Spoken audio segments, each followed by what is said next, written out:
Hello, good evening. It's News 360 coming to you live from the News Hub here at Adesa Wikanda. I am Portia Gabo.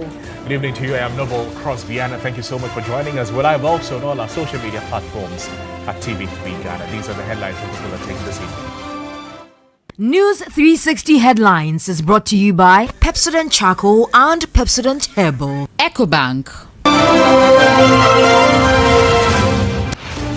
Coming up, Finance Minister insists economic gains are a reflection of strategic management reforms by the Mahama government.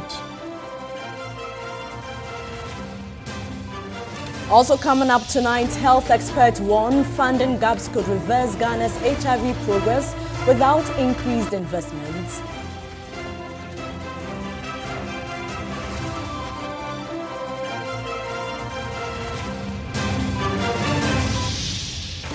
Tonight, Patriotic Society of Ghana advises parents to keep children safe and supervise as schools break for the third term vacation.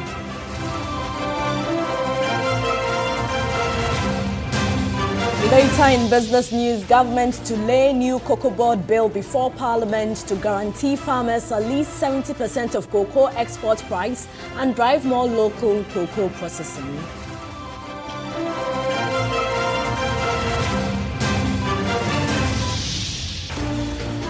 In international news, tonight, Ebola has now killed more than 1,000 people in the Democratic Republic of Congo.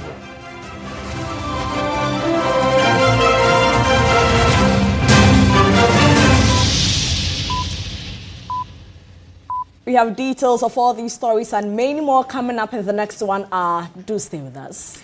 And of course, we're starting the bulletin from the latest on the economy. Finance Minister Dr. Tufor has intimated that the government's 2026 budget targets are on track with no shortfalls, as argued by the minority.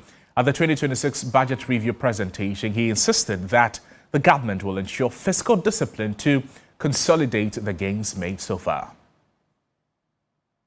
Pre-budget briefing on Wednesday, July 22, the ranking member on Parliament Economy and Finance Committee, Kojopon Kroma, indicated that the government had recorded shortfalls in each of its budget targets and questioned the reported 6.4% first quarter growth figure.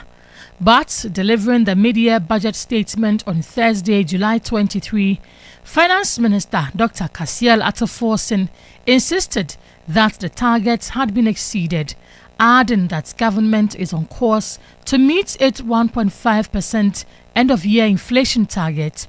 Ghana has not merely met its first half-year target, it has exceeded them.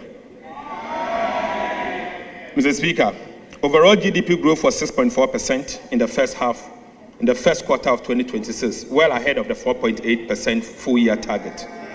Non-oil GDP growth was 6.3% in the first quarter of 2026, well ahead of the 4.9% full-year target.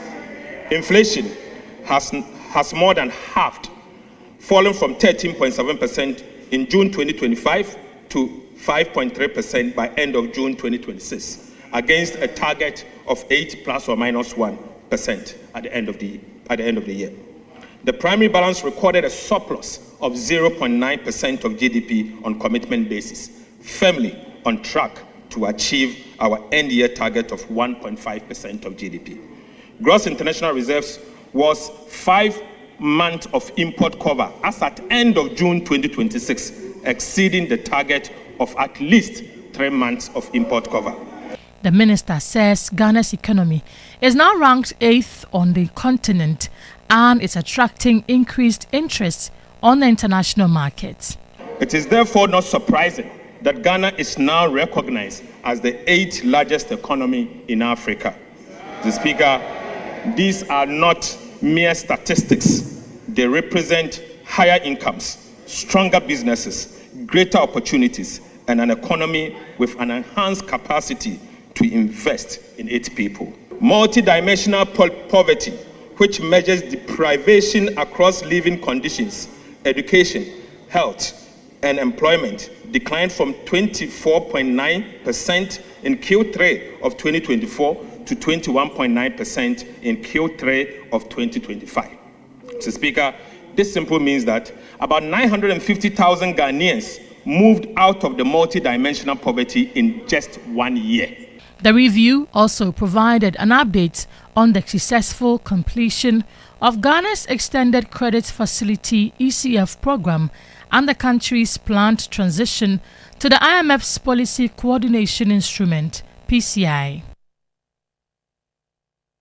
It's a good time to have a conversation on the back of the presentation by the Finance Minister, particularly on some of the key highlights. Let's engage Dr. Peter Tekwe. Doc, thank you for joining us on the program. You are an economist. Good evening to you.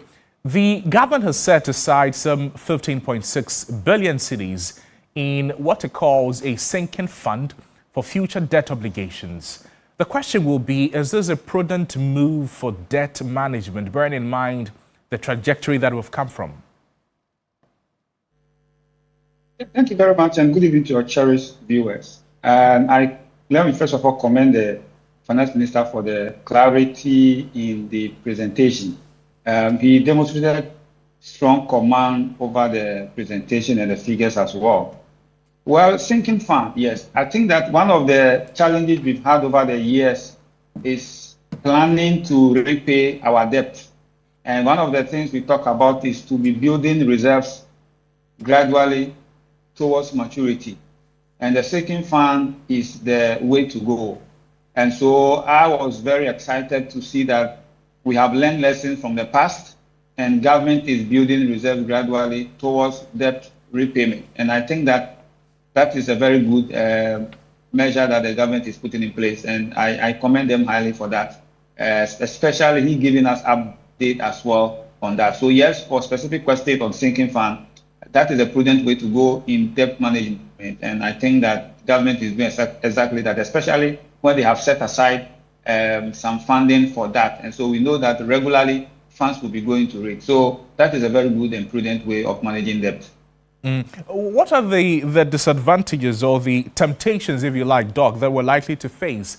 I mean, the desire to go and dip our hands into it to do something else. What are some of the concerns we should be guarding against when it comes to the sinking fund? So one of them is what the Finance Minister is referring to as fiscal discipline.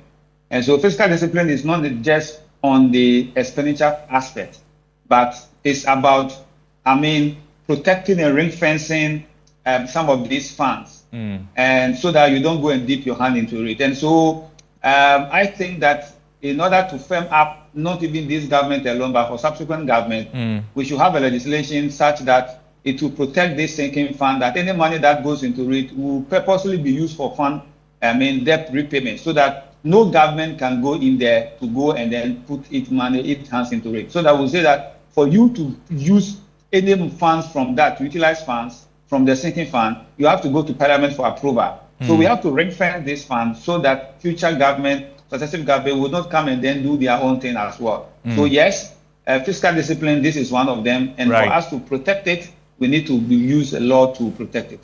Let's take a step away from the sinking fund conversation. And there's also one highlight that Ghana will not rush back to the international bond market despite investor interest. And of course, this will be a wise decision. But again, looking at where we've come from and the temptation to do that so that we can secure some other key interventions, how should we manage this expectation of the government in the regard?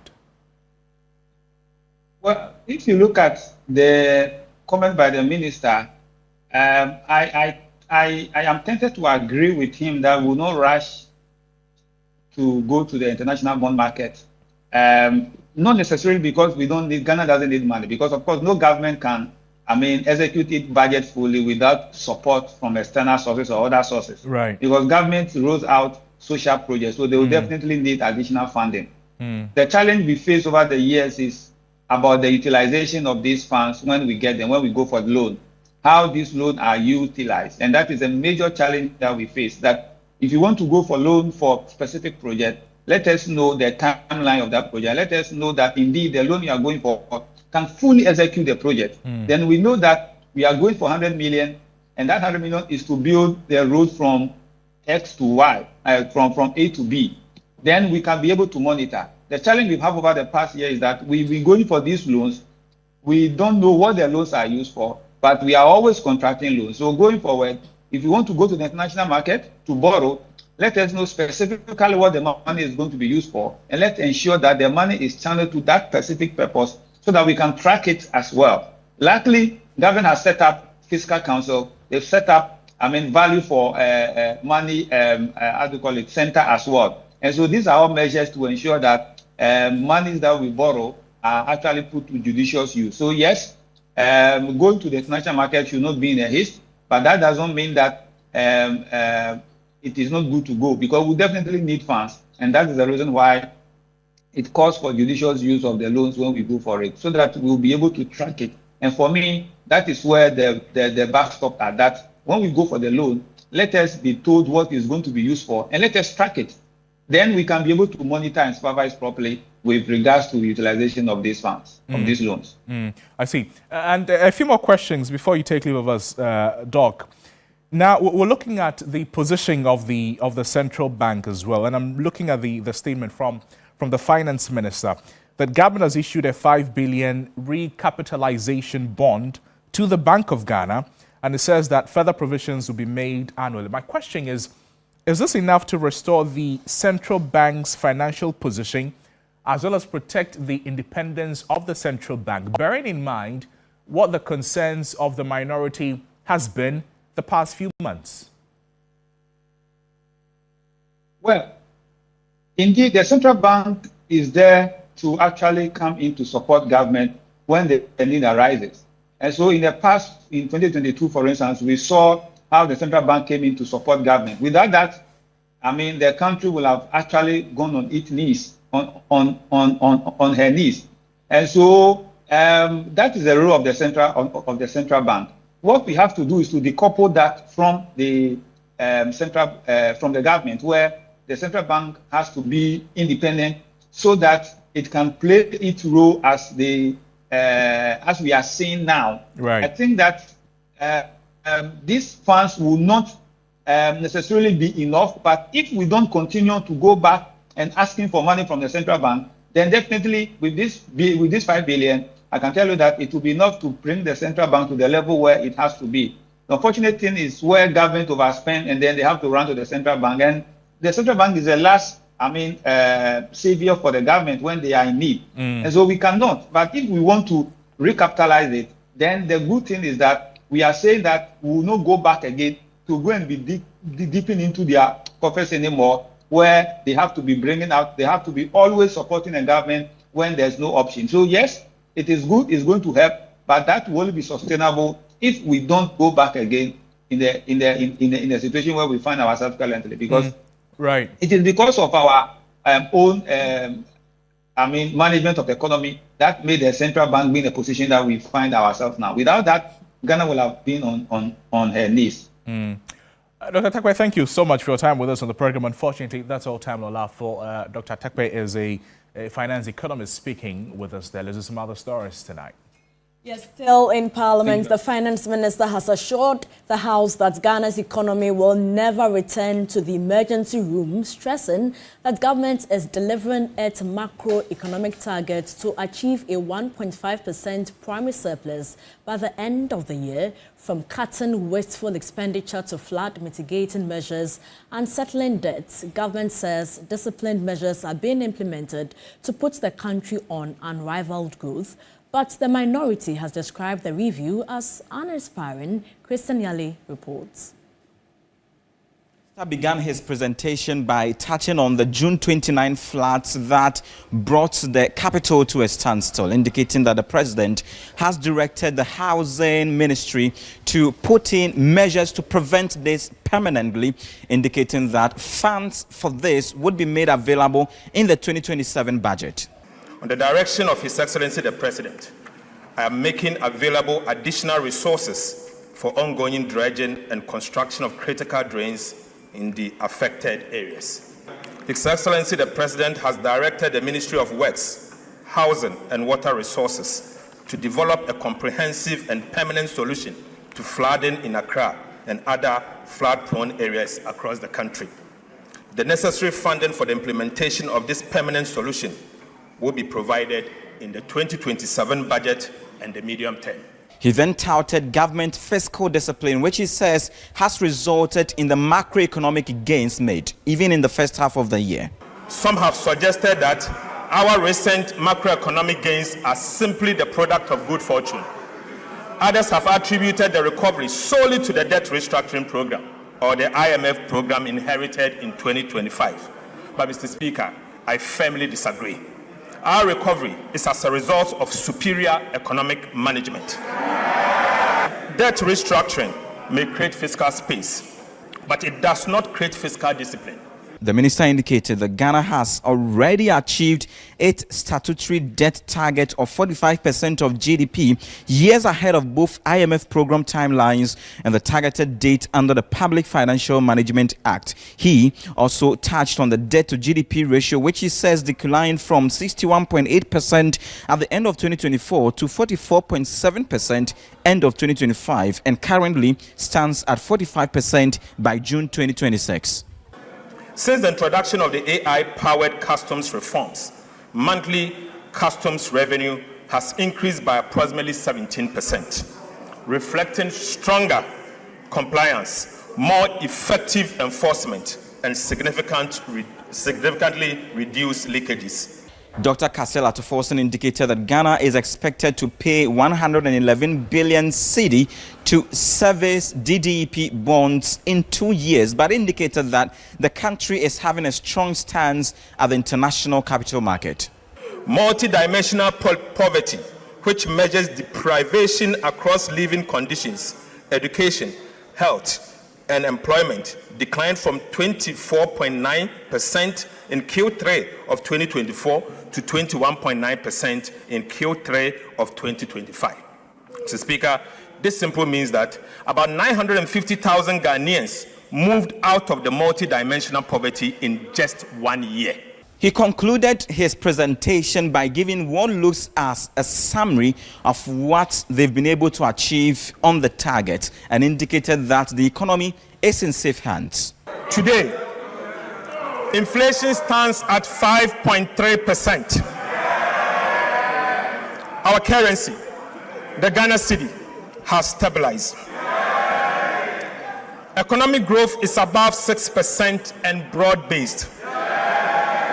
Our debt to GDP is now 45%, years ahead of schedule. The primary balance is in surplus, not in deficit. He said they've done some payment. Why didn't he give us details? You paid your party members. You paid your party members. The monies have gone to your party members. And Mr. Speaker, the Nkukon Kitinkiti project has now become protein. Members, I insist we listen to. I want the finance minister to walk the talk. If you come here and you say 24-hour market, 24-hour market at 42 million cedis, and you've abandoned the Agenda 111. This review is uninspiring. There is no inspiration. What we are experiencing in this country is persecution, persecution, persecution. Ordinary Ghanaians are making sacrifices. Where is the man who put us in the debt? Where is Ken Oforiatta? After borrowing recklessly, creating the debts, He has gone and he is hiding in the United States of America. We must bring Ken Ofori-Atta back. For the finance minister, fiscal discipline must not become a policy for one person. It must become a culture that the entire nation must uphold. The coming days would be exciting as the House would begin commentary on the details and the sectoral review of the review the minister has presented. Christian Yale, TV3 News.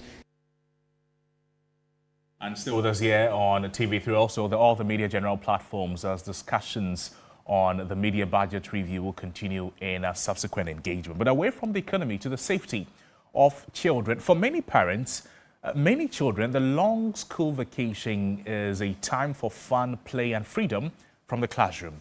But pediatricians are reminding parents that the holidays can quickly turn into hospital visits if children are left without proper supervision. The Pediatric Society of Ghana say the health facilities often record an increase in cases of burns, malaria, influenza and other preventable illnesses during the vacation period. Sarah Penkro has more in this report. Schools have vacated, and for many children, the school vacation means freedom from classrooms and homework. But health experts are urging parents to pay attention to early warning signs of illness, including fever, vomiting, diarrhea, poor appetite, unusual sleep patterns, or a child suddenly becoming weak, withdrawn, or less active than normal. They stress that parents should not wait for symptoms to worsen before seeking medical care, noting that early treatment can prevent serious complications. The vacation period is also a time when we tend to see things happen like child sexual abuse and the harm caused to children by perpetrators. A lot of these also occur during the vacation because sometimes the children are not supervised. The parents have gone to work and the children are left at home roaming about and doing whatever. So you have predators taking advantage of them during this period too. Some burns, like the wounds that we talked about, also happen during the vacation when the children do not have adequate supervision at home. Beyond preventing illnesses, pediatricians say the vacation also offers families an opportunity to strengthen children's emotional well-being by spending quality time together through outdoor activities, family trips and supervised play. Parents are also being advised to ensure their children stay well hydrated and to limit sugary drinks and snacks. So it's good to keep these children's minds active. What to avoid though is within this time we do not want them to be on the phones, on the tablets, on the laptops throughout the day. No, that's not what we want. As a pediatrician, I would say that nutrition is a major thing to pay attention to for your children's growth and development. Ensure that they are eating healthy food because it's this healthy food that will help to build them up and give them the strong brains and the good brains that they need to study, the strong bones that they will use to move around, the muscles that will help them to lift. So we need to pay attention to what our children are eating. The Pediatric Society of Ghana says that with close supervision and healthy habits, the school vacation can remain a safe and enjoyable time for every child. Sarah Penkro, TV3 News, Accra. And away from education, years of investment have driven down HIV-related deaths and infections in Ghana, but the fight is far from over. As funding uncertainties threaten these gains, there are calls for stronger community-led responses, sustainable financing, and local manufacturing of health products to build Africa's health sovereignty and end HIV and tuberculosis by 2030. Samuel Yeboah Adams has more. Reports from the Ghana AIDS Commission shows that new HIV infections declined from 16,189 in 2024 to 13,951 in 2025. The report also revealed that AIDS-related deaths reduced from 13,429 to 12,051 within the same period, representing nearly a 14% decline. Other reports also suggest that tuberculosis is seeing a slow decline as well. As a result, civil society organizations advocating for HIV and tuberculosis convened on the sidelines of the African Union Extraordinary Summit on Health to discuss how this progress can be sustained. Professor Anita Gansa is the head of Parasitology Department at the Noguchi Memorial Institute for Medical Research at the University of Ghana, Legon. So it's very important that we place ourselves in a position to make our own vaccines and also to come up with our own diagnostic tools.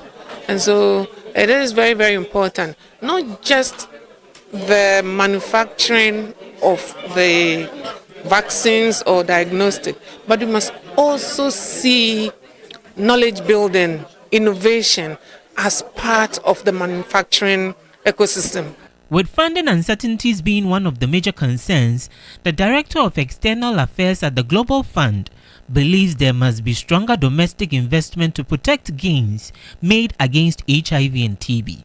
So a lot of progress has been achieved, but of course much more needs to be done. One of the challenges that we face in Ghana, but also in many other places on HIV, is how to really tackle the rates of new infections coming in and how we can further strengthen prevention, particularly among young people, because we see infection rates continuing to be a threat and a risk to sustainability. So that's one area where we absolutely need to focus. As CSOs push for more support, they say African government must show keen interest to sustain gains and fund the sector. We should stick to the promise of making our co-financing available. Whatever government is supposed to contribute to the global fund, let's do our part so that we'll be able to have enough to be able to fight these diseases in the country. Now to the court. Lead counsel for Hanan Aludiba, Godfred Yabwadame, has described the decision of the court to dismiss the application to strike out the charges against the former NAFCO CEO as not sound, noting that he will appeal. Earlier, the High Court refused the application as lacking merit, but ordered the prosecution to amend count 9 and 14 of the charges against Hanan Abdul Wahab Aludiba. Lord Edwasari has more in this report. On the application to strike out the charges against the former CEO of the National Food and Buffer Stock Company Limited, Presiding Judge Francis Achibonga held that the prosecution had provided sufficient information in the charge sheets and supporting affidavits which could enable the accused person to mount his defense. Godfred Yabwadame, the lead counsel for Hanan Abdul Wahab Aludiba, had argued that the charge sheet against his client was fatally defective because it lacked the specific details his client needed to understand and defend himself. Touching on the third ground, where the applicant alleged that the charges were lumped together, the court said that although the prosecution may charge both offences, an accused person cannot ultimately be convicted of both in respect of the same facts. Justice Achibonga, however, held that counts 9 and 14, which prescribe defrauding by false pretense against Faiza Said Wuni and Hanan respectively, do not provide reasonable information to the accused persons and thus ordered the prosecution to amend the charges. Reacting to the ruling of the court, Godfred Yabwadame expressed disappointment. All the charges are defective. The first point that he made, that yes, recognizes, the judge himself recognizes that the offense of stealing is actually one arising out of various payments, different payments and all that. That should necessarily also have warranted an order for the prosecution to go and amend. Because you cannot have various payments, the number of which we do not know, when each of them occurred, we do not know, where they occurred, we do not know, they are not disclosed on the charge sheet, and then you say that, well, you're not going to order them to amend, and that charge is proper. That charge cannot be proper. So even though they've been ordered to amend some of the charges, we will still file an appeal. We'll file an appeal against it. But I think the decision was not so sound. The case has since been adjourned to July 29. The former National Food and Buffer Stock Company Limited CEO and his wife, Faiza Seidu Wuni, have been charged with multiple offences, including stealing, causing financial loss to the state, defrauding by false pretenses, and money laundering. Lord Idwasari, TV3 News, Accra. Coming up, the weather forecast figures for the next 24 hours. Weather News segment is brought to you by Syntex Tank.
segment is brought to you by MTN. 4 points by Sheraton Accra Airport Hotel.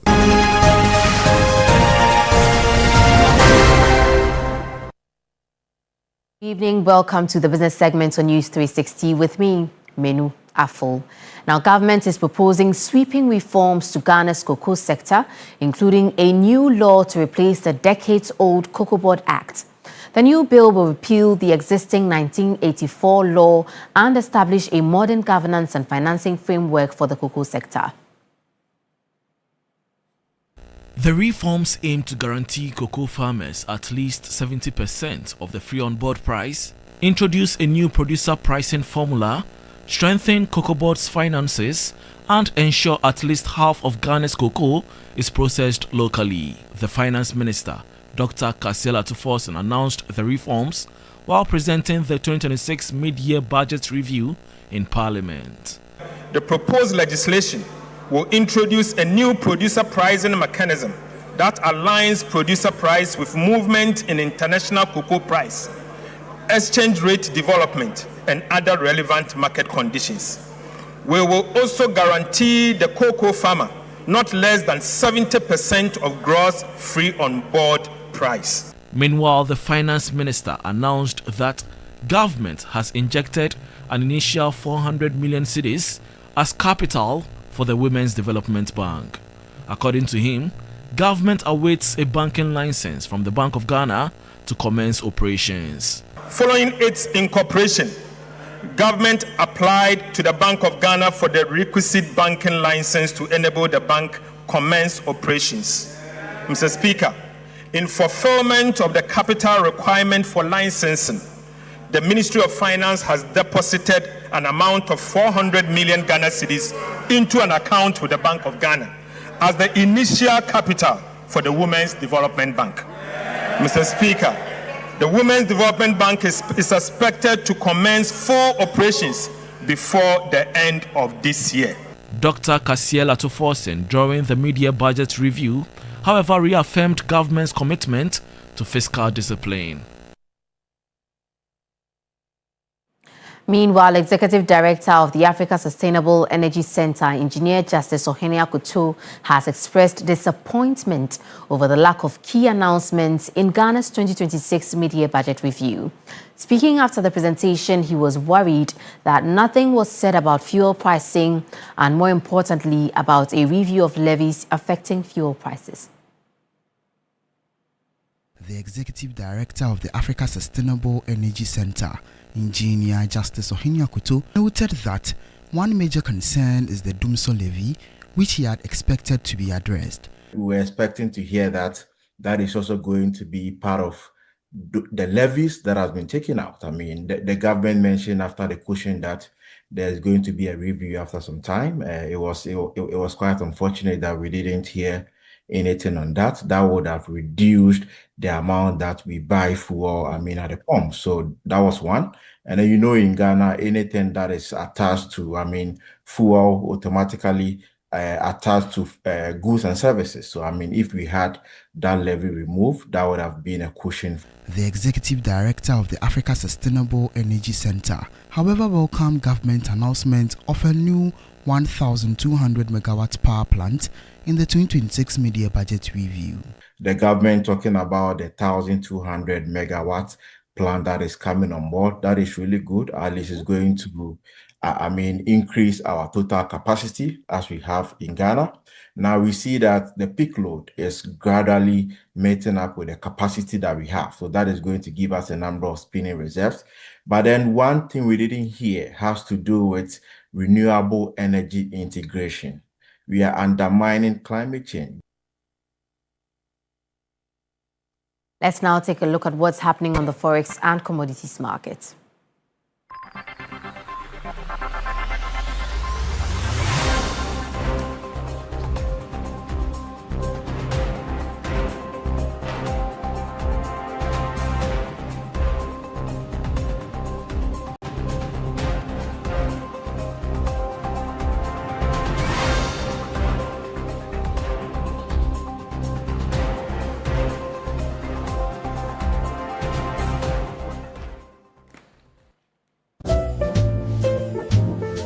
Tonight on News 360, I am Minu Afu of sports and many other news updates coming up your way. Please stay with us.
country.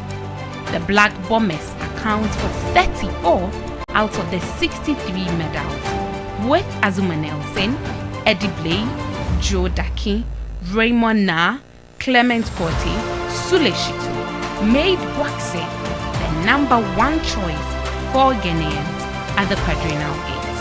Alice the Baby Jet Enu was already a shining star, but 1970 and 1974 cemented her legacy at the Commonwealth Games in 200 meters and 100 meters as she won 3 medals in these events. She broke the glass ceiling for women. Margaret Simpson followed suit in 2002 in Manchester when she won a medal in heptathlon. Deborah Akpan, her long jump in 2022 in Birmingham, won a medal, following suit with other women who had done that before her. But the story of Ghana's Commonwealth Games exploit cannot be completed without noting the roles of Ignatius Geyser, Stanley Alute, James Addy, the 1966 4x100 relay team comprising of Ebenezer Addy, Boma Mens, James Addy, Stanley Alute. 2022 in Birmingham marked the return of Ghana on the podium in athletics as Joseph Paul Amwa won a bronze medal for Ghana in 200 meters. For Ghana, it has been a journey of pride, one of resilience and strong display of the true spirit of the Commonwealth Games. Well, just a reminder that the 2026 Commonwealth Games officially kicks off tonight with the opening ceremony currently taking place in Glasgow. And then from tomorrow, Team Ghana would be in action with the swimming team. You can get all updates on our social media handles at 3sports. My name is Ore Kwampofo.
marking 20 years of Ghana's Most Beautiful, one of Ghana's most celebrated cultural pageants.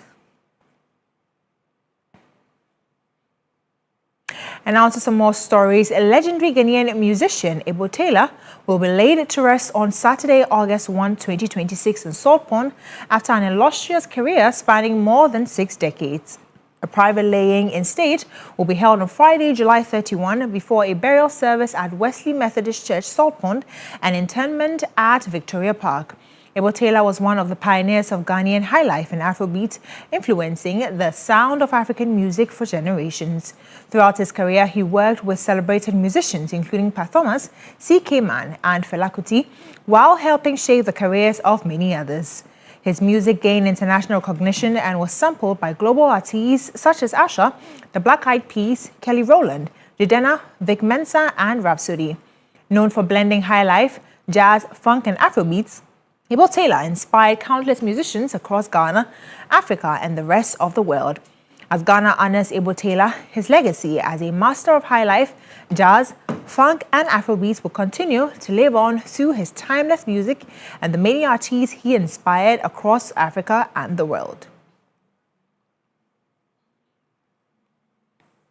Well, that'll be it for the entertainment news segment here on News 360. My name is Noella Donko. Thank you so much, Noella. On the international front, the Republican-led U.S. House of Representatives backed a resolution on Thursday directing President Donald Trump to halt U.S. military action against Iran unless he obtains Congress's approval, but the Senate voted hours later to block a separate similar measure. The House vote, the latest rebuke of Trump from Congress, was 214 to 208 in favor of the War Powers Resolution, as 4 Republicans joined Democrats in voting for it. But the Senate voted 49 to 47 to block its own War Powers measure within hours of the House vote. The House resolution, introduced by Representative Pramila Jayapal, a Washington Democrat, directed Trump to remove the use of the United States Armed Forces from hostilities against Iran unless Congress authorizes it. Still in international news, Ebola has now killed more than 1,000 people in the Democratic Republic of Congo. Official figures show as medics struggle to contain an outbreak amid militant violence, attacks on clinics, and widespread shortages. The number of confirmed Ebola cases has also increased to 2,536, Congo's Public Health Institute said late on Wednesday. And it added that the number of deaths had passed the 1,000 mark to reach 1,033. The Ebola outbreak, DR Congo's 17th, was declared in mid-May, but experts believe infection started circulating weeks earlier. It is caused by the rare strain, which has a fatality rate of up to 40%. We appreciate that you stayed with us for the past 1 hour, but there's more news always on our website, 3news.com, as we end the News 360 here. I am Noble Crosby Annan. And I am Portia Gabodu. Join Alfredo Cancer at 10 p.m. for Ghana Tonight. Good evening.